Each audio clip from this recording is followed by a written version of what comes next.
It's time, America. There's work to be done. It's not going to be easy, but there's grit inside of you. And if you need extra motivation, the Grad Fund at Wjla University can help push you forward. Because up to your last year of classes could be on us. That's right, on us. Today is the day. Wjla University. Let's get it, America.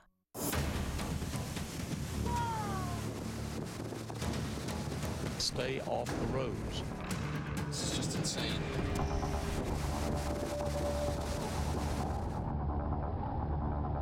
We got lucky. We'll survive this. Now, ABC 7 News at 11, on your side. And just in tonight, Irma has been downgraded to a tropical depression. It is moving through the southeast at this hour, bringing rain, of course, and winds of about 35 miles an hour. And you can see it's still a pretty sizable storm right there, covering a wide area. Florida Governor Rick Scott says that the damage that Irma left behind isn't as bad as expected, but still, more than 13 million people do not have power tonight, and at least 9 people have been killed as a result of the storm. Some of the worst damage, though, was found in the Florida Keys. Nancy Chin right now with the very latest from our satellite center. Nancy?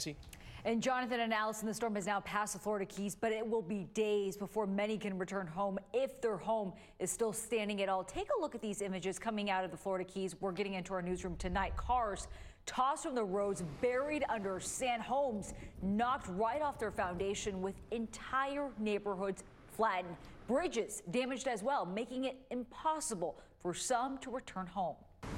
Very anxious, and we all just want to go home and see what's going on.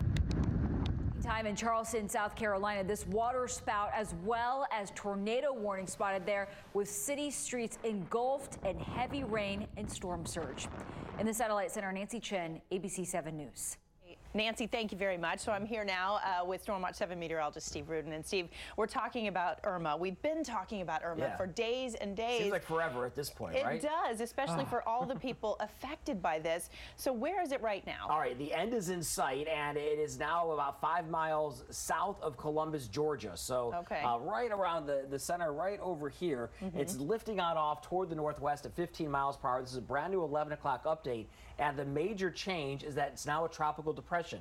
So winds are at 35 miles per hour, wind gusts are at 45. So they've dropped quite a bit. So this is good news, and it's eventually going to just continue to deteriorate and turn into just a rainmaker for Tennessee and Kentucky. Let's talk about our weather for the day tomorrow. And you know, the clouds are going to hang around thanks to Irma, but it looks like right now most of the rain is going to hold off until late tomorrow evening and into the overnight hours of tomorrow, and then into Wednesday and Thursday. Highs tomorrow a little bit below average, will be in the middle 70s for most of us, lower 70s farther out toward the west and the mountains. We'll talk about what we expect the rain, and we're watching yet another hurricane, this one Jose, and when you see the track, you're going to say, what's going on with this thing? More on that coming up in just a few minutes. All right, Steve, we'll see you then new at 11 o'clock. There's a new report that shows that the University of Virginia relied on incomplete information ahead of a white nationalist march on campus.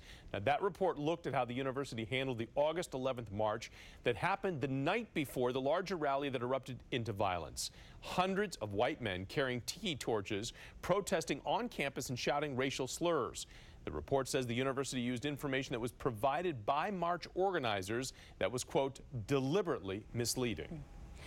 A beam of light tonight at Ground Zero stands tribute to the thousands of lives lost on this day 16 years ago. And as we reflect on the terror our nation experienced on 9/11, Tim Barber talked to a group of heroes who rushed into the Pentagon just minutes after that plane hit. He is live there tonight with their story. Tim?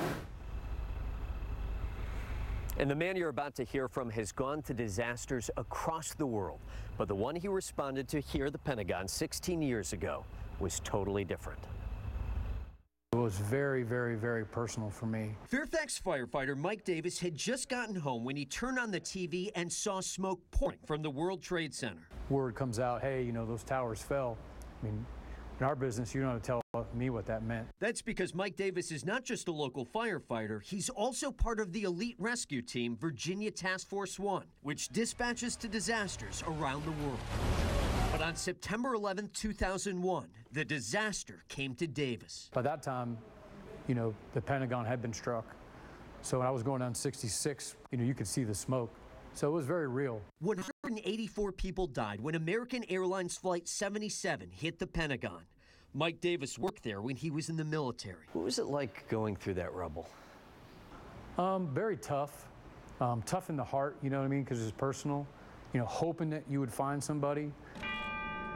16 years later, we still remember the nearly 3,000 Americans who lost their lives and those who risked their lives. Most of us were already packing our stuff to go down there before any of the towers fell, but as word came out, you know, it was like double punch, you know. And the president paid his respects here this morning, while Vice President Mike Pence paid his respects in Pennsylvania, where Flight 93 crashed.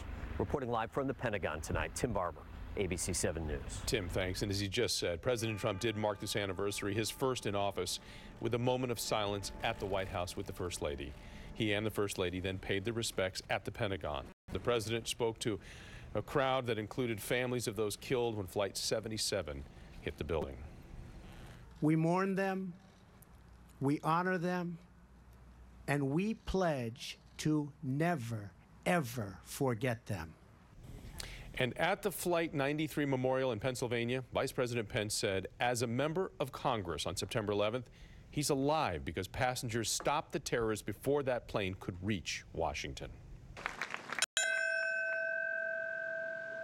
And as it has been every year for the past 16 years, at the site of the World Trade Center, a moment of silence and bells tolled. At least 1,000 family members, survivors, and first responders gathering to hear the names of each and every victim read aloud.